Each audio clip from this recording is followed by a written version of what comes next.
We're going to be talking this segment on the self-improvement, civility in the workplace. It's a very important conversation to have because let's be fair. Look, people don't know boundaries, people don't know personal space, people don't know etiquette, all these things that we take it for granted that we should know. And if you are privileged enough to come from, a certain kind of upbringing where your parents would, show you what to do and all of that, you take it for granted. But a lot of people don't get that opportunity. So we want to talk about that this morning. And Bernie Osei-Duah, who is a performance coach as well as a customer experience consultant, has joined us in the studio. And we're going to delve into this conversation right now. The hashtag is Breakfast Daily. WhatsApp line 0550-585-832. We do want to hear from you. So if you have any questions for Bernie as we have this conversation, please send those questions in. Hi. Hi, Chris. How are you? I do well. How about you? I'm very, very good. Thank you. Fantastic having you here. Now, Thank you. Let's just delve straight into it. Civility in the workplace. What is it that we need to know? What is it that is the status quo as far as you're concerned, your experience is concerned, you see these things happening? And how can we improve on the status quo? Okay, well, thank you very much for having me, and a great good morning to your cherished viewers.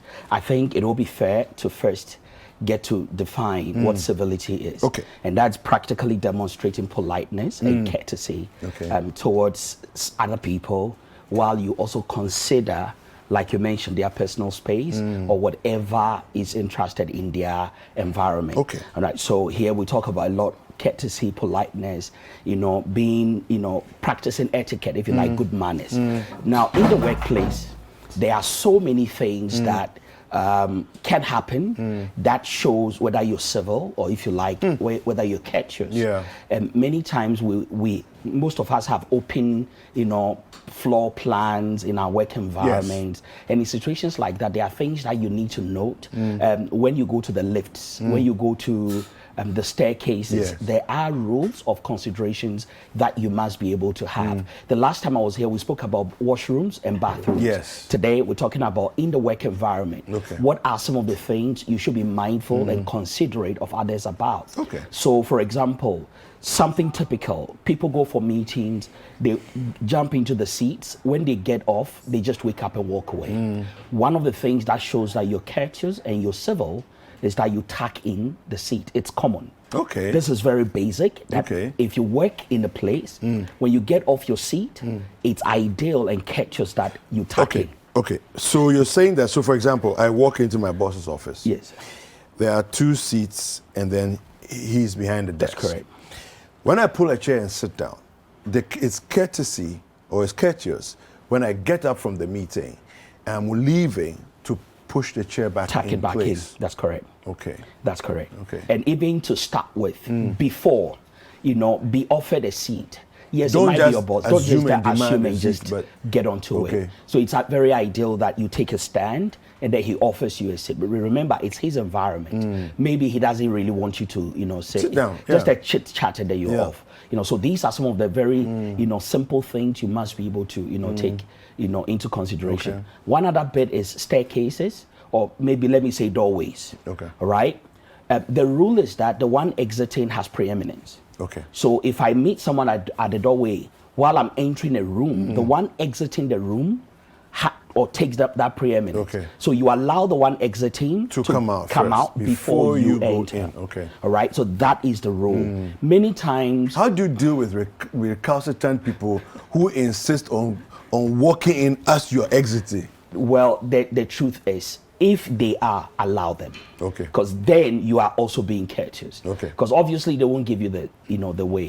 That mindset we find on our streets even when driving. Yes. All right. When people should allow others to actually exit, and I think there was one day I was from here on my way back to the office. When I got to, I think, Okponglo Junction, the lights went out. Within 10 seconds, everyone came into the middle of the road because no one wants to allow the next person to in many advanced communities, people have that level of courtesy and civility in even their driving. They will allow you. And whoever gets to the line first crosses first. What is it that is the difficulty, though? Because, I have my own theory. My theory is that we are still struggling at the level of the basic level of what's the Maslow's hierarchy of human needs. Yes. We are The still basic stuck needs. at that basic needs level, right? Yes. Where we are desperate to make sure that no one cheats us. You see, so it's like a general mindset. It comes in all different forms, but even when it will take maybe 5 seconds, 10 seconds difference, maximum 30 seconds difference, we still don't want to give way because it's like, nobody must cheat me, I should go. Yeah, I think, like you said correctly, it's a mindset. It has nothing to do with your economy.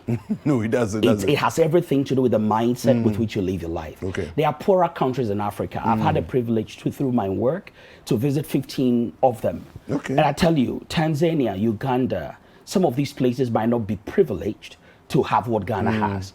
And the level of courtesy, what they do. Okay. I mean, you can be in the bus station and it's so beautiful.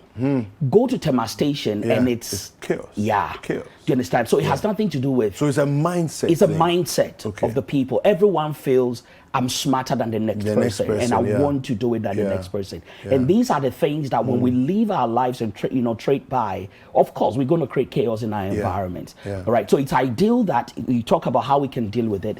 It's education. It's the mindset. I think the transport unions and authorities should actually also invest a bit into not only, sensitizing people about road accidents, but even educating people about how to drive well and what it means to have these levels of civility on our roads. And this could help. So bringing it back into the workspace, these are some of the things. Be courteous. And of course, if you are someone who is very polite, you know that if you meet a lady at the door, it's always ideal to, open for them, allow them to pass, and then you walk out of it. But here we have a society that is, well, first of all, patriarchal. The man gets the first pick of whatever. It doesn't come naturally to us to defer to women. Breaking that is going to be tough. Yes. And it's a cultural thing. Once again, it goes back to the mindset. See, there are a lot of foreign cultures that today we're struggling with. And what we have is also a culture. But then we need to also look at what we call the general accepted best practices. All right, in Ghana we have our standards, but there are also the international standards of operations, the ISOs in everything. In South Africa they have what we call unit standard for everything.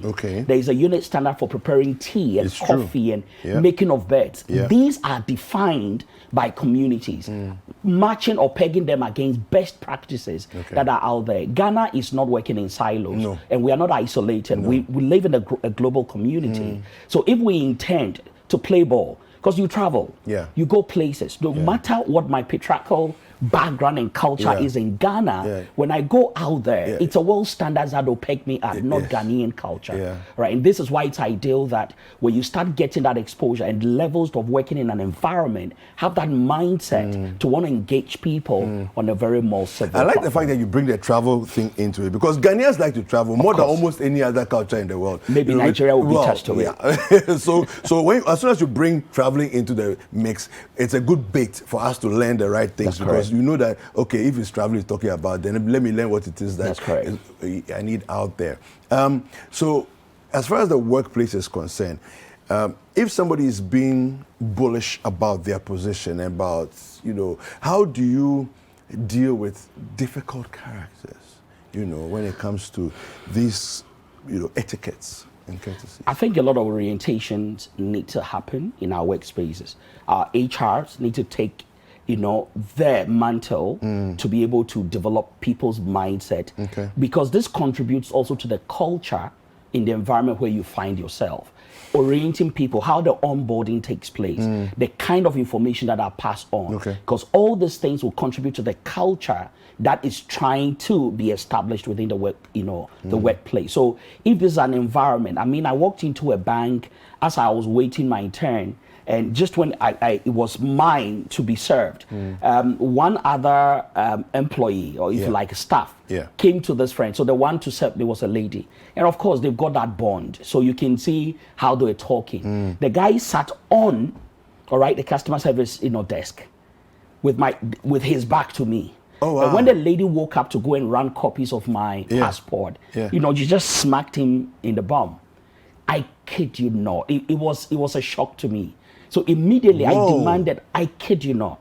Because for me, that is a lot of disrespect. I mean, have whatever you do it in the corners and the cubicles. It shouldn't happen in the banking floor. Yeah. Right? So people can sometimes get so comfortable that they forget their limits. And whatever they have in the privacy, that they have comes also sometimes into the, open floor. So no matter how comfortable you might be with your colleague, there are some boundaries. And some of these colleagues are married. Yeah. Now, what happens if this is captured, maybe mistakenly, and it shows up on TV that you're smacking the bum of your colleague and it's on national TV? What will be the repercussions, from that? So people should mind, hey, listen, have your limits. Know when to do what and when not to. It's only ideal and courteous towards the next person. We can do whatever.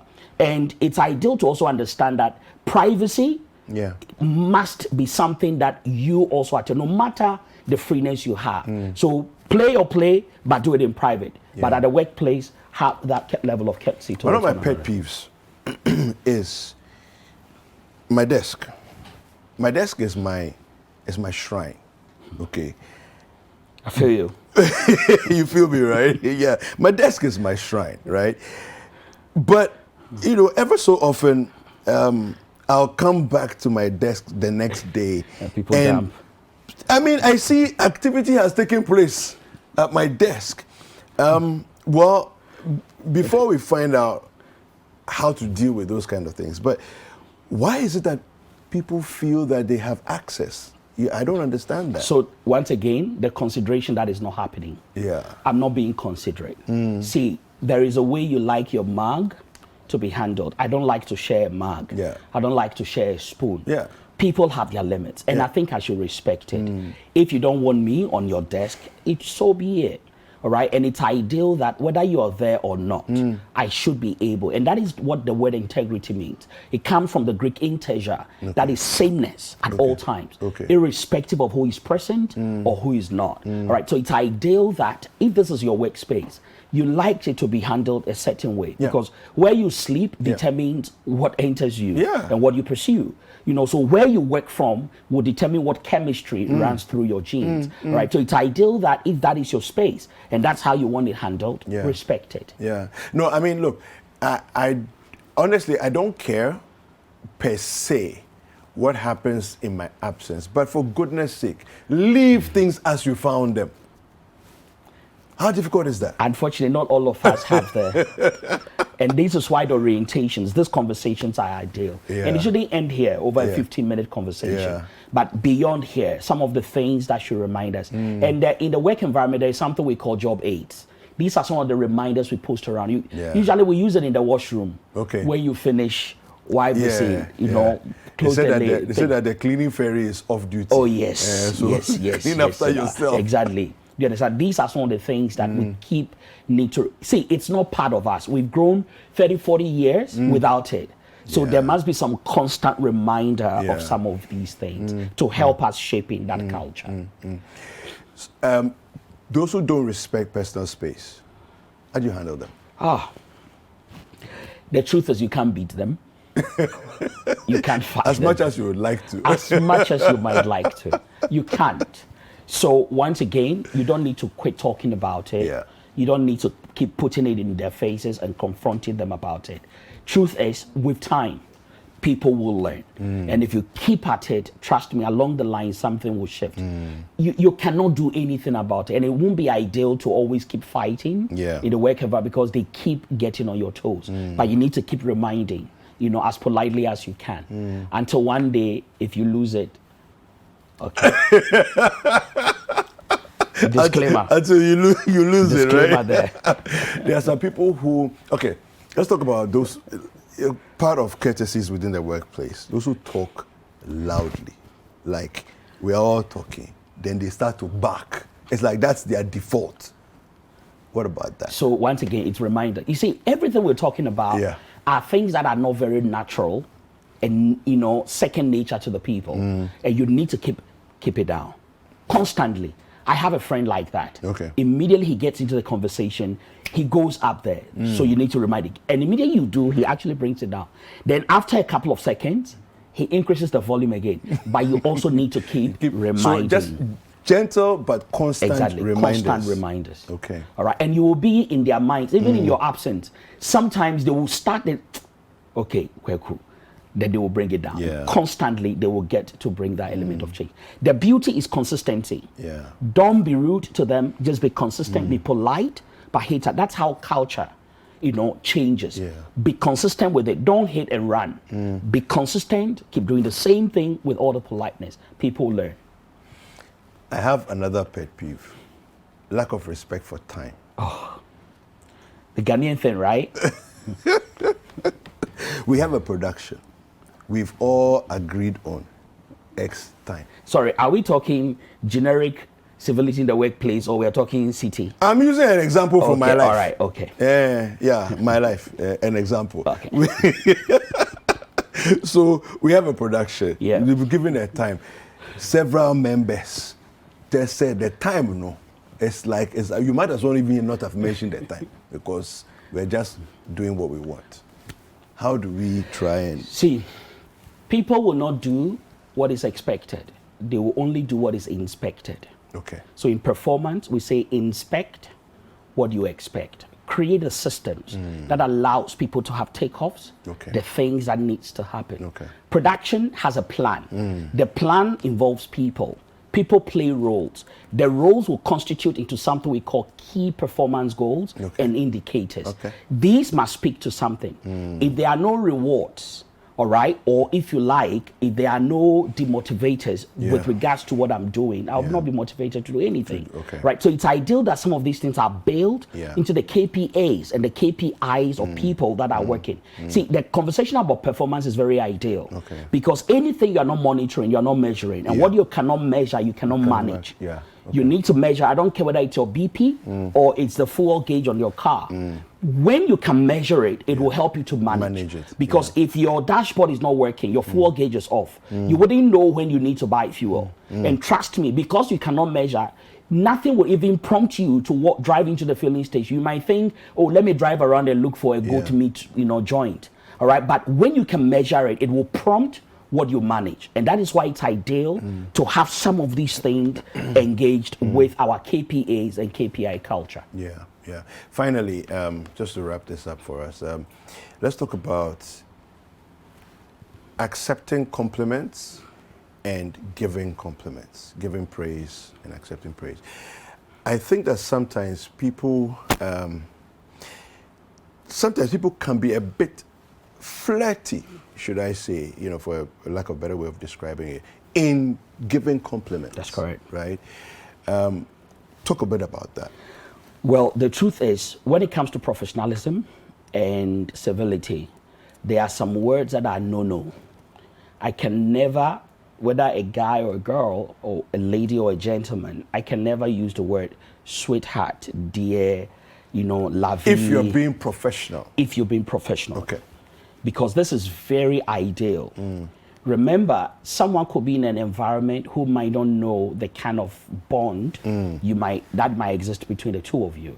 So if I'm being professional with the person, I might never use the word sweetheart, dear, and all that. But in the workplace, we get comfortable with people. We become practically like a family. Yeah. So it comes to nothing. However, there is a step beyond that. That is now crossing boundaries. All right. So I go beyond the dear and I'm beginning to now zero into certain things, talking about description of physique and, colognes and perfumes and smells and relating it to things. These things could have, because you might have a clearest of intentions, but you could be leading the person on to think you might actually be interested.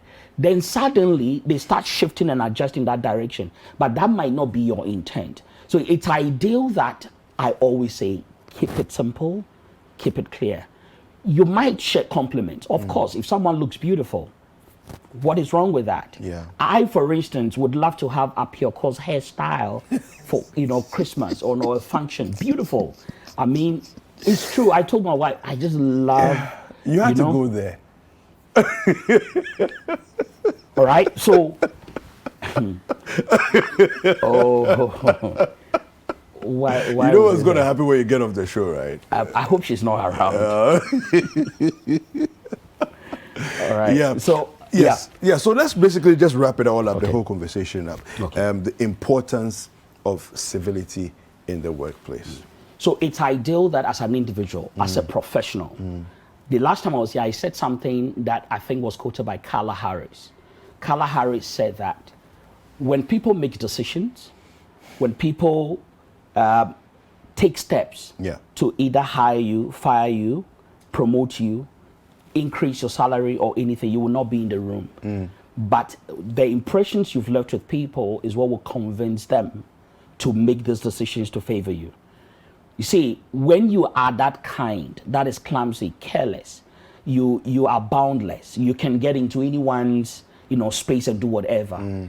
You are leaving an impression, and trust me, it's creating a brand for you to the point that some people have this, when you're eating, they come and actually dig in without being invited. You are building an image in the minds of the people. It's ideal that if you take yourself serious as a professional, it's ideal to have boundaries. Know what you can and what you cannot. Because at the end of the day, you never know what is ahead 1 year down the line. Something will happen and people need to make a decision. And trust me, the impressions you've made with them will influence what choices and decisions they make. Fantastic. Right. So I will advise, if you're being civil, do it. Have fun when you have to, but know that there are limits and boundaries. Fantastic.